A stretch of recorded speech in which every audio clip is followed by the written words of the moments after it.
নমস্কার, আপনারা দেখছেন তুহিনার হেলদি রান্না।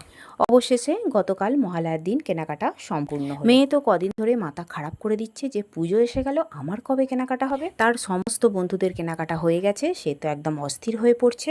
কখনো কখনো বলছে যে এবারের পুজোয় বৃষ্টি হবে, কিছু কিনবো না, আবার পর মুহূর্তেই বলছে কবে কেনাকাটা। যাই হোক, রবিবার মহালয়ার দিন ওকে নিয়ে কেনাকাটা করতে বেরোলাম। মার্কেটটা বাড়ি থেকে বেশ কিছুটা দূরে, তাই দুপুরবেলা বেরিয়েছিলাম আর সমস্ত কিছু কেনাকাটা করে ফিরতে ফিরতে রাত্রির 9টা বেজে গিয়েছিল।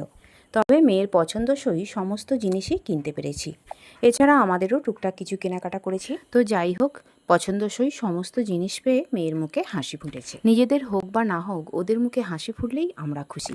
আমাদের ছোটবেলায় আমরা সারা বছর চেয়ে থাকতাম কবে পুজো আসবে, কারণ ওই পুজোর সময়ই আমাদের দুটো জামা হতো। আর সেই জামা নিয়ে কি আনন্দ, কতজনকে যে দেখাতাম তার কোনো ঠিক নেই। আর এখন সারা বছরই কেনাকাটা করছি। যাই হোক, সময়ের তালে তাল মিলিয়ে তো চলতেই হবে। সবাই ভালো থাকবেন, ধন্যবাদ।